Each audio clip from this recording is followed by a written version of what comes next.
नमस्कार, मैं मोन्टू राजा anti corruption India से स्वागत है आपका। जैसे कि आप सब जानते हैं 2024 के जो चुनाव हैं, उसके अंदर तमाम जो पार्टियां हैं वो सक्रिय तौर पे अपनी भूमिका निभा रही हैं। इंडिया का गठन हुआ है, तमाम पार्टियां एकजुट होके कोशिश कर रही हैं कि बीजेपी को हराया जाए क्योंकि तमाम राजनेताओं का ये कहना है कि इस समय इंडिविजुअल पार्टी की नहीं बल्कि बीजेपी को हराने की बात करी जा रही है और जो आगामी अब चुनाव हो रहे हैं और जो आने वाले हो रहे हैं उसके जो चुनाव जो बीत चुके हैं, उसके जो रिज़ल्ट आ रहे हैं, वो अपने आप में कई सवाल खड़े कर रहे हैं और अपने आप में कई चीज़ें सामने स्पष्ट होती दिखाई दे रही हैं। मेरे साथ मौजूद हैं बबलू जी। बबलू जी परिचय दें।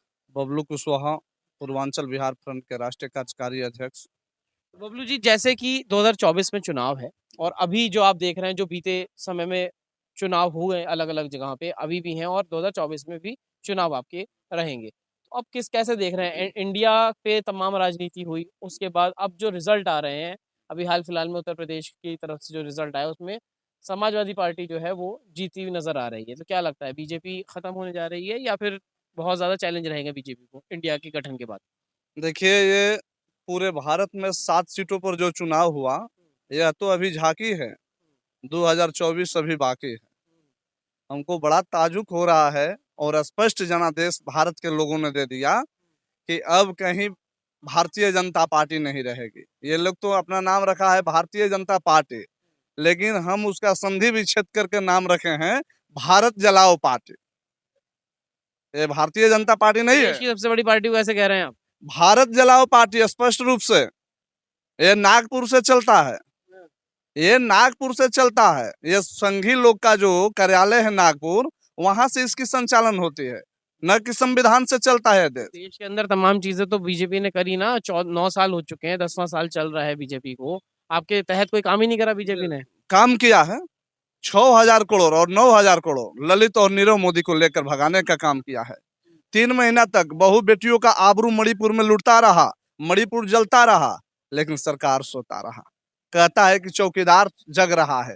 यदि चौकीदार जगता तो मणिपुर और नुहू जैसे कांड नहीं होता। 70 दिन बाद बोले तो प्रधानमंत्री। अरे अब क्या बताएं, जब उनके पार्टी के राष्ट्रीय अध्यक्ष पूर्व कहते हैं कि इनका जुमला है। एगो कहावत है, हम लोग का बिहार से हम लोग आते हैं कि वादा किया है तो निभाना पड़ेगा और नहीं तो 24 में जाना पड़ेगा। आपने वादा किया था 2 करोड़ नौकरी का, क्या हुआ? आपने पूरा रिजर्वेशन को प्राइवेटकरण करते जा रहे हैं। ज्वाइंट सेक्रेटरी का डायरेक्ट भारतीय लोक सेवा आयोग के बगैर परीक्षा के ज्वाइंट सेक्रेटरी बहाल कर लिए और बहाल भी किए तो उसमें एक कौम को और एक वर्ग को ही उसमें आश्रय दिया गया, प्रश्रय दिया गया। साथियों, एक कल आप चुनाव परिणाम देखे हुईगा, 35,000 वोट से घोसी विधानसभा चुनाव ये हार गया। देश के सबसे बड़ी विधानसभा उत्तर प्रदेश है, जिसकी संख्या 403 है। वहां पर घोसी में लोग कहता है जोगी जोगी जोगी मोदी मोदी। अब ये लोग भोगी भोगी हो गया, ये लोग भोगी भोगी हो गया। वहां 35,000 वोट से सत्ताधारी पार्टी को चुनाव हारना, ये दिखा दिया पूरे भारत में 42,000 वोट से हारना, ये दिखा दिया कि अब आपका झांसा और आपका जुमलेबाजी चलने वाला। अभी जो बहुत सारे समर्थक हैं वो ये कह रहे हैं कि हम हिंदू राष्ट्र बनाएंगे। हम बात करते हैं कई लोगों से, लोग कहते हैं कि नौकरी की दिक्कत नहीं है, महंगाई हो रही है, कोई दिक्कत नहीं है, देश सुरक्षित होना चाहिए, हिंदू राष्ट्र बनना चाहिए, ये मौका दोबारा नहीं आएगा। पूजहु विप्र सकल गुणहीना, पूजहु विप्र सकल गुणहीना, पूजन शूद्र वेद प्रवीणा।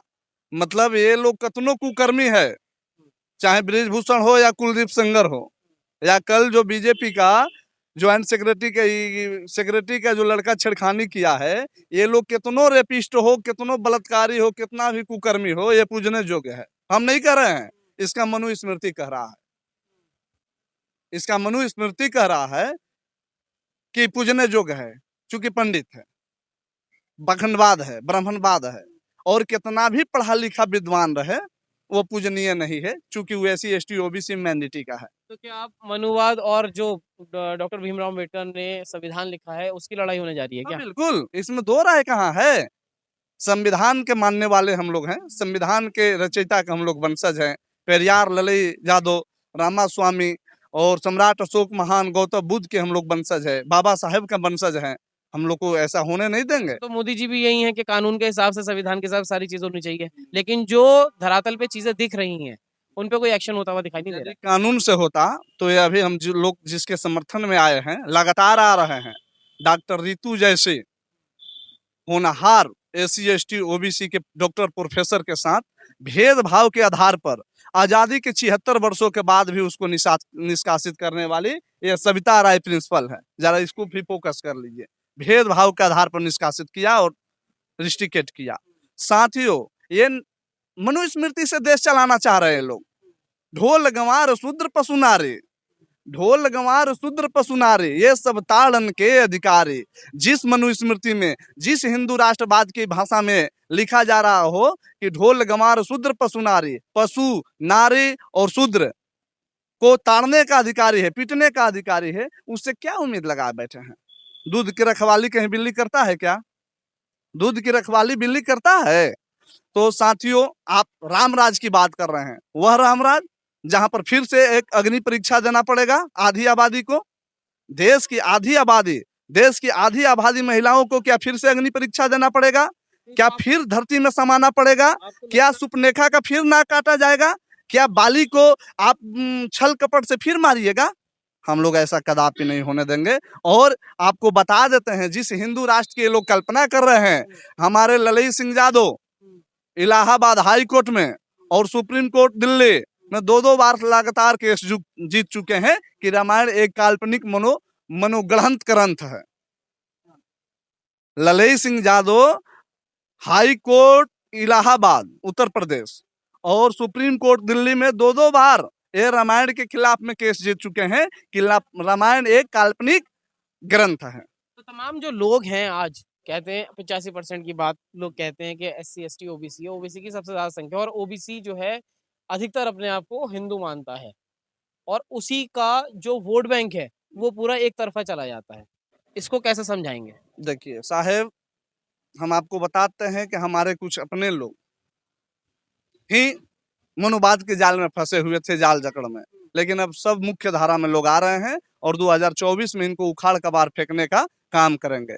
चूंकि जो लोग OBC की कह रहे हैं, 42 दलों का गठबंधन ये लोग जो बनाया है भाजपा वाले ने, भाजपा मतलब भारत जलाओ पार्टी, फिर हम बोल रहे हैं भारतीय जनता पार्टी। हाँ, भारत जलाओ पार्टी। ये भाजपा भारत जलाओ पार्टी है, इसका मेरा नामाकरण दिया हुआ है। सर्वप्रथम हम ही नामकरण ही दिए। केस लग जाएगा आपके ऊपर? लग जाए, कोई दिक्कत नहीं है। हम लोग तो जेल जाने को तैयार है? हाँ हाँ, लोकतंत्र में इस तरह भी हम लोग को बोलने का आजादी है, लेकिन हम लोग उसका सच्चाई डिफिनेशन देकर हम थेसिस लिख सकते हैं इस पर। क्योंकि पूरा देश जल रहा है और कह रहे हैं भारतीय जनता पार्टी, ये भारत जलाओ पार्टी है ना। यदि भारत जलाओ पार्टी नहीं रहता तो आपका अंग मणिपुर 3 महीना से नहीं जलते रहता। यदि भारत जलाओ पार्टी नहीं होता तो आपका उन्नाव जैसे आपका विधायक बन बैठ रहा है कुलदीप सेंगर, एक पूरे खानदान को 2 गो को रेप किया और 4 गो को मार दिया आपके आंख के सोझा, और वहां अभी सदन का मेंबर है उत्तर प्रदेश में। चूंकि उसका एक है कि भाई वो भाजपाई है, वो भाजपा 10% वाला है। कानून उन पे नहीं चलता? नहीं चलता, संविधान नहीं हम चलता लिस्ट दे देंगे, पूरे बीजेपी के नेताओं के लिस्ट दे देंगे आपको, जिस पर 100 मुकदमा है, 80 मुकदमा है, लेकिन जेल नहीं जाता है, क्योंकि वो भारतीय जनता पार्टी के है, वो 10% वाले में से है। आपका देख लीजिए ब्रजेश सिंह, धनंजय सिंह, ये लोग क्या है, मठ के पुजारी नहीं है। आपको बताते हैं पत्रकार महोदय, ये लोग मठ के पुजारी नहीं है, बल्कि देश को सबसे ज्यादा इस सब पर आपराधिक घटनाएं हैं, और इसके बावजूद भी इसको कुछ नहीं होता, चूंकि ये भारतीय जनता पार्टी का मेंबर है। ये भारतीय जनता पार्टी का मेंबर है, इसलिए इसको कुछ नहीं होता। तमाम जो एलिगेशंस हैं वो लगा रहे हैं। 2024 के चुनाव भी हैं, और जो चर्चा की है लालू जी ने, उन्होंने बताया है कि किस तरह देश के अंदर तमाम चीजें घटित हुई हैं। भारतीय जनता पार्टी को भारतीय कौन सी पार्टी कह रहा है? भारत जलाओ पार्टी। भारतीय जनता पार्टी को भारत जलाओ पार्टी कह रहे हैं, और तमाम चीजें। जी क्या कह रहे हैं? देखिए, ये लोग गौतम ऋषि के पूर्वज हैं, ये लोग गौतम ऋषि का खानदान है। कैसे? देख लीजिए, कुलदीप सेंगर क्या किया है, ब्रिजभूषण क्या किया है महिला पहलवानों के साथ, और गौतम ऋषि क्या किए थे। यदि रामायण को ये लोग मान रहा है तो उसी रामायण में गौतम ऋषि क्या किए हैं अबला महिला के साथ, आपसे छिपा है। और जान लीजिए, एक विशेष वर्ग को टारगेट करके जो भारतीय जनता पार्टी यूपी में काम कर रही है। आपको बताते हैं जिला वाइज, नाम वाइज और मुकदमा वाइज भारतीय जनता पार्टी के कौन कौन नेताओं पर कितना मुकदमा है। फिर भी ये लोग सदन में जाकर सरकार चला रहा है, संविधान बना रहा है, संविधान को पलट रहा है। लीजिए, कुलदीप सेंगर 28 मुकदमा, उन्नाव से विधायक है अभी। ब्रजेश सिंह 106 मुकदमा, बनारस से है, एमएलसी है। धनंजय सिंह 46 मुकदमा, जौनपुर से है। राजा भैया 31 मुकदमा, प्रतापगढ़ से है। डॉक्टर उद्यान सिंह 83 मुकदमा, भदोही से। अशोक चंदेला 83 मुकदमा, हरिपुर से। इसके बाद विनीत सिंह 34 मुकदमा, चंदौसी से।